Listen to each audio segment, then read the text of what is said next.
Good morning, students.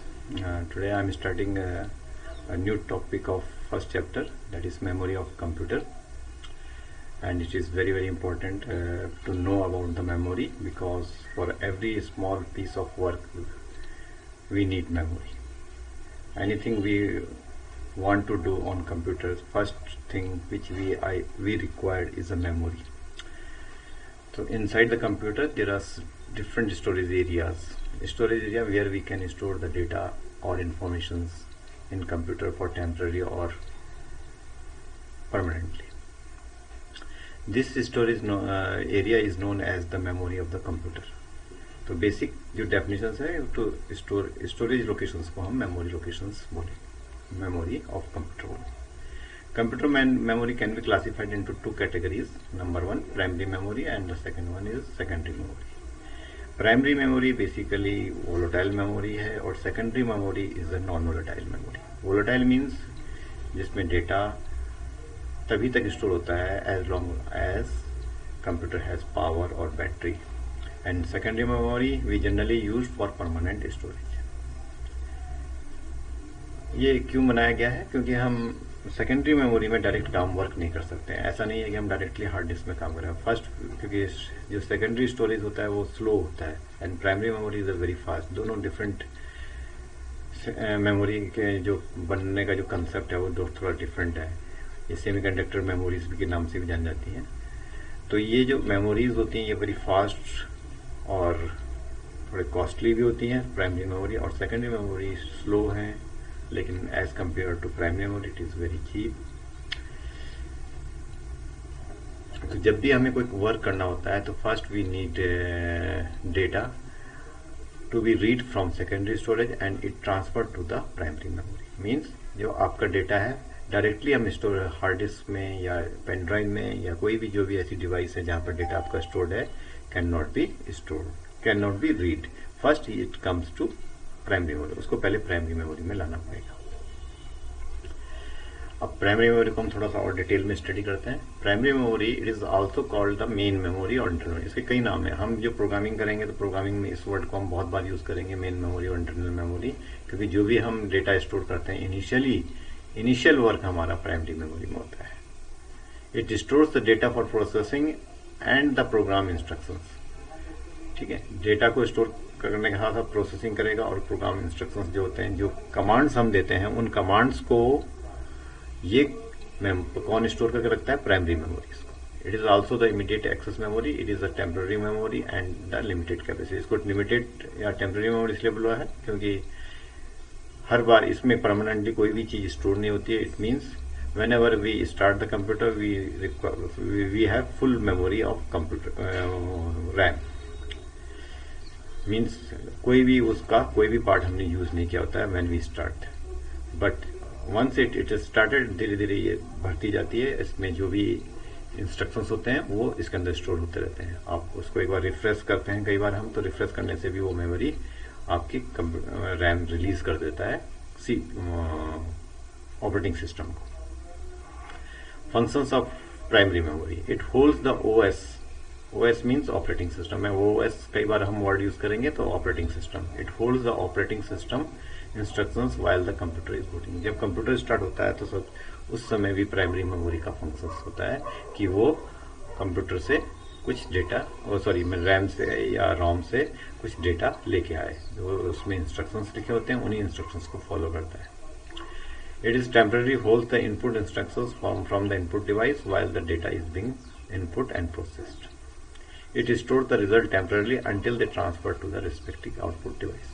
जब तक हम उसको ट्रांसफर नहीं करेंगे तब तक ये टेम्पररी स्टोर करता है. Types of memory, primary memory. अब प्राइमरी मेमोरी के हमारे पास दो पार्ट हैं. एक वोलेटाइल है, एक non volatile. That is called RAM, जिसको हम सबसे ज्यादा यूज करते हैं, और रोम जनरली मैन्युफैक्चरर इसको यूज करते हैं. तो रैम जो होती है रैंडम एक्सेस मेमोरी, इसका फुल फॉर्म है. रैंडम एक्सेस मेमोरी इसका इसलिए नाम है क्योंकि ये रैंडमली स्टोर करता है डेटा. ऐसा नहीं है कि इसके अंदर जो स्टोरेज लोकेशंस हैं उनमें 1 by 1 करके स्टोर करता रहेगा. ऐसा नहीं है, किसी भी लोकेशंस में स्टोर कर सकता है जो उसके रैंडमली, इसलिए उस वर्ड को यूज किया गया इसमें. इसको हम टू टाइप्स में डिवाइड करते हैं, स्टैटिक रैम और डायनेमिक रैम. आगे मैं इसको डिस्कस करता हूँ. ROM ROM read only memory, non volatile memory, इसमें परमानेंटली रहता है। जनरली हम लोग इसमें कम काम करते हैं, मैन्युफैक्चरर्स इसमें पहले से ही इसमें प्रोग्रामिंग करके रखते हैं। ये एक तरह से परमानेंट मेमोरी भी है, लेकिन है प्राइमरी मेमोरी का पार्ट। इससे कंफ्यूज मत होना सेकेंडरी स्टोरेज से, है ये प्राइमरी में। क्योंकि सेकेंडरी स्टोरेज की जो डेफिनेशन है वो क्या है कि उसमें हम रीड भी कर सकते हैं, राइट भी कर सकते हैं, अपडेट भी कर सकते हैं, डिलीट भी कर सकते हैं। लेकिन रॉम में हम केवल रीड कर सकते हैं। That is why it is called read only memory. We can't do anything like erase or delete or update for normal methods। मतलब नॉर्मल मेथड से, हम नॉर्मल कीबोर्ड से या माउस से या कोई भी इनपुट डिवाइस से हम ये काम नहीं कर सकते हैं इसमें, जो कि हम रैम में कर सकते हैं। रैम में हम डिलीट भी कर सकते हैं, और जैसे रिफ्रेश कर दिया आपने, और उसके बाद उसमें कुछ जो हम इनिशियली लिखते हैं वो हमेशा रैम में ही होता है। First random access, the contents of the RAM can be altered. जो लिख दिया मैंने altered, we can change it. So the computer can both read and write, sometimes it is also called read write memory. Read write memory मतलब हम इसमें read भी कर सकते हैं और राइट भी कर सकते हैं, ठीक। RAM describes as a volatile, meaning that if the power is switched off on और the battery removed then the contents will be lost. मतलब जो भी इसके अंदर पावर है, अगर उसमें है उसको बंद कर दिया जाए या निकाल लिया जाए बैटरी, तो देन इसके अंदर के जो कंटेंट्स हैं वो सारे उड़ जाएंगे। या वोलेटाइल का मीनिंग वही है, मतलब या उसके अंदर स्टोर नहीं रह पाएंगे। There are two types of RAM, static RAM and dynamic RAM. Static RAM का मतलब होता है it retains the information until the computer is working. जब तक कंप्यूटर आपने शट डाउन नहीं किया तब तक आपका वो रैम में बना रहेगा। और डायनेमिक रैम में क्या होता है, आपका जो प्रोग्राम होता है वो जब तक रनिंग मोड में है तब तक उसके अंदर डेटा रहता है। जैसे आपने उस प्रोग्राम को बंद कर दिया, देन इट मीन्स वो रिलीज हो गया ऑपरेटिंग सिस्टम को। मतलब ऑपरेटिंग सिस्टम उसको क्या करेगा, उसको रिलीज कर देगा। दोनों में डिफरेंस देखिए, स्टैटिक रैम जो है पूरे कंप्यूटर की बात कर रहा है, और डायनेमिक रैम एक पर्टिकुलर प्रोग्राम की बात कर रहा है। तो दोनों में डिफरेंस है, डायनेमिक रैम और एस रैम। कई बार इसको डी रैम और एस रैम भी कहते हैं, ठीक है। तो आप आइडेंटिफाइड कर दीजिए आपके कंप्यूटर में कौन सी रैम, एस रैम है या डी रैम है, या जो भी आप डिवाइस यूज कर रहे हैं उससे आप आइडेंटिफाइड कर सकते हैं कौन सी रैम आपके सिस्टम में लगी है। विच वन इज बेटर, आप बताना मुझे कि कौन सी स्टैटिक रैम इज बेटर और dynamic RAM is better. ROM, अब रॉम में आ जाइए। रॉम जो होता है आपका, it is a permanent memory. The instructions can only be read by the computers. ये केवल कंप्यूटर के लिए बना है और कंप्यूटर ही इसको रीड करेगा। The instructions related to system operations are stored here. These instructions are written by the manufacturer. मतलब जिस समय डिजाइन किया गया कंप्यूटर, उस समय उसको डिजाइन करके उसके अंदर कोडिंग लिखी गई है। And can not B edited by the user. Normal person इसमें एडिट नहीं कर सकता है। अगर एडिट करना हो तो स्पेसिफिक मेथड्स चाहिए, जैसे लेजर लाइट वगैरह के थ्रू हम ये इसमें चेंजेस कर सकते हैं। When the system is turn on, ROM instructions are instantly executed and used in operations of all input output of devices।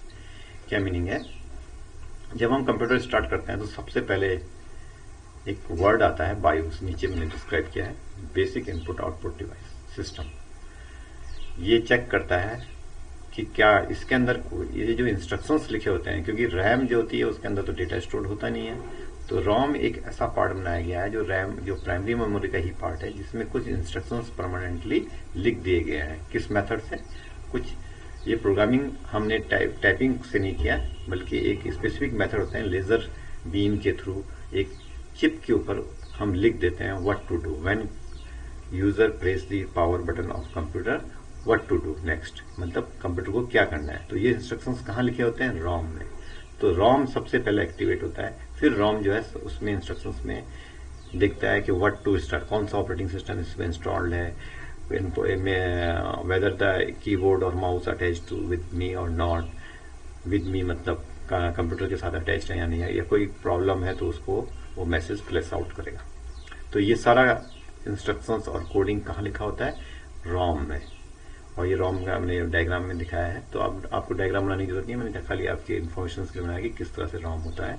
और ये परमानेंटली आपके कंप्यूटर सिस्टम में हार्डवेयर पार्ट है, जो कि आपके सिस्टम में होता है और सबसे पहले एक्टिव होता है when we press this power button. Embedded एक वर्ड है, embedded computer such as do the microprocessor control device use ROM to store the software. कुछ ऐसी डिवाइसेस होते हैं जिसमें कि प्रोग्रामिंग पहले से की जाती है, that is known as embedded computer. जैसे आपके घर में जो डिवाइसेस होती हैं लाइक टीवी का रिमोट, उसके अंदर जब हम कोई चैनल का नंबर दबाते हैं तो उसके अंदर जो प्रेस होता है वो हार्डवेयर को प्रेस करता है और वहां से उसमें कोडिंग लिखी होती है, उस कोडिंग को वो फॉलो करता है कि व्हाट टू डू। तो एम्बेडेड का मतलब किसी चिप के ऊपर कुछ प्रोग्रामिंग करना, वो आपका एम्बेडेड प्रोग्रामिंग होती है या एम्बेडेड कंप्यूटर्स होते हैं। ठीक। और ये बायोस का मैंने बताया कि when we start the computer the first thing which we read the by computer is BIOS. अब इसके टाइप्स हैं रॉम के भी, जैसे रैम के दो टाइप मैंने एस रैम और डी रैम बताया था, स्टैटिक रैम और डायनेमिक रैम। इसमें P ROM, E P ROM और E P ROM. Programmable read only memory, it is a non volatile memory.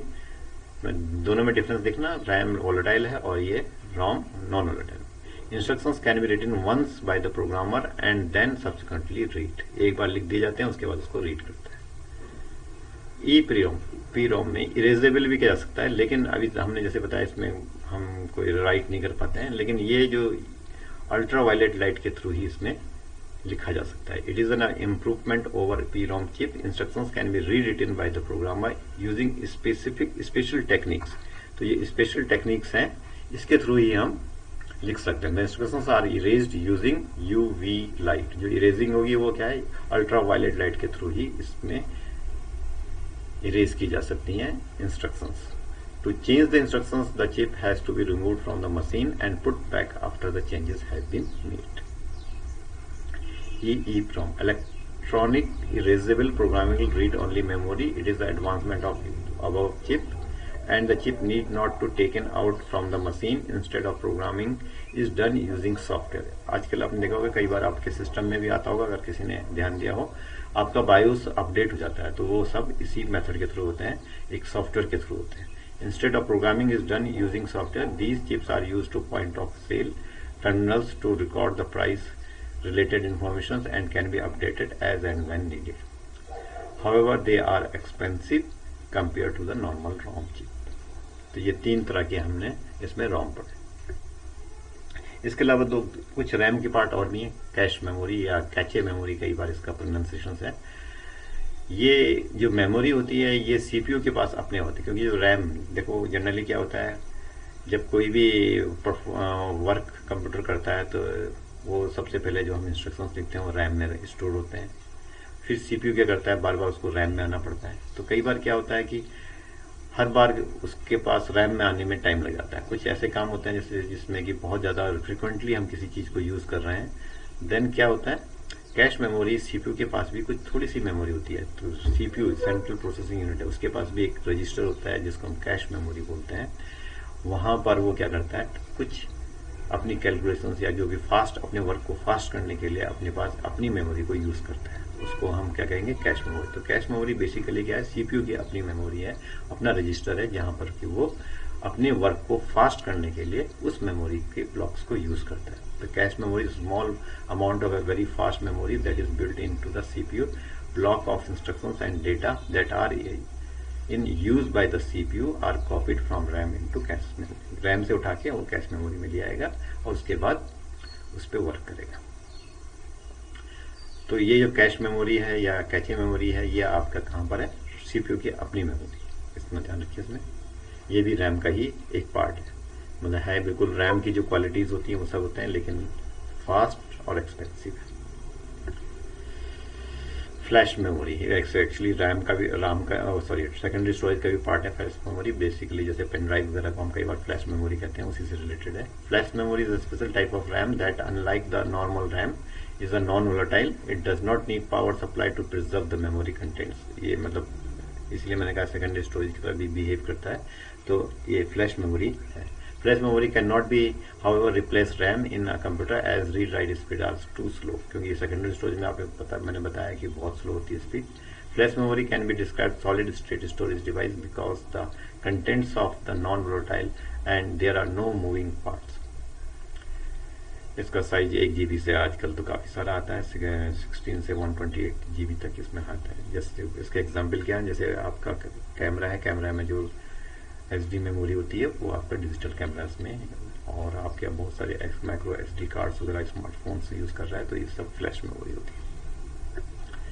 Secondary storage, तो फर्स्ट पार्ट तो आपका था primary storage, and now second is secondary storage. Secondary storage permanently data को अगर हम store करना चाहते हैं then it is known as secondary storage. Secondary memory is a memory which stores the data and program instructions permanently in the computer system for future use, हमें दोबारा हम जिससे उसको रीयूज कर सकें। It could be placed within the computer or connected externally.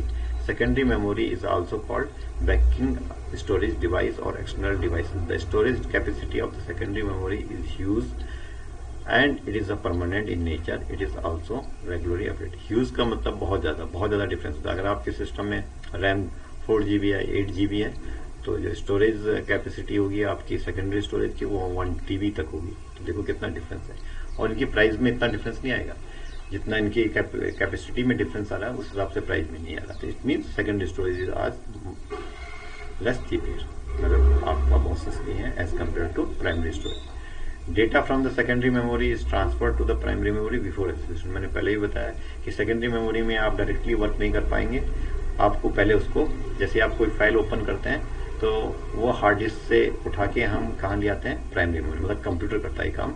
वो जितनी भी मेमोरी है, जितना भी डेटा आपके पास सेकेंडरी स्टोरेज में रीड कर रहे हैं एट ए टाइम, वो सपोज 1 पेज है तो वो पहले प्राइमरी स्टोरेज में आएगा, then we will work on that. और उसके बाद जब सेव करेंगे तो सेव करने के बाद वापस सेकेंडरी स्टोरेज में चला जाएगा।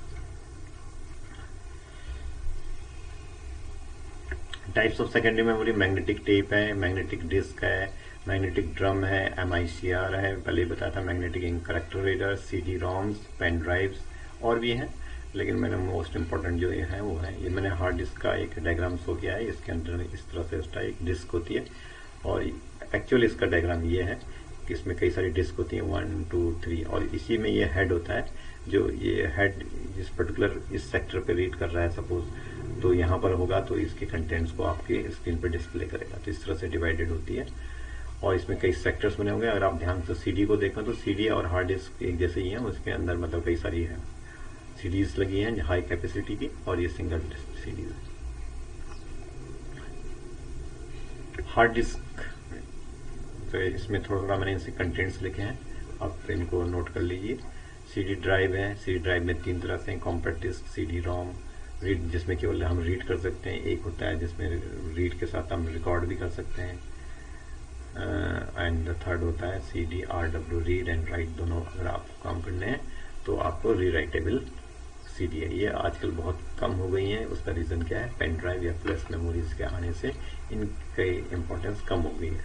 लेकिन हार्ड डिस्क तो आपको पता ही है, हर सिस्टम में या हर मोबाइल में एक परमानेंट स्टोरेज तो होना जरूरी होता है, जिससे कि हम अपना डेटा स्टोर कर सकें।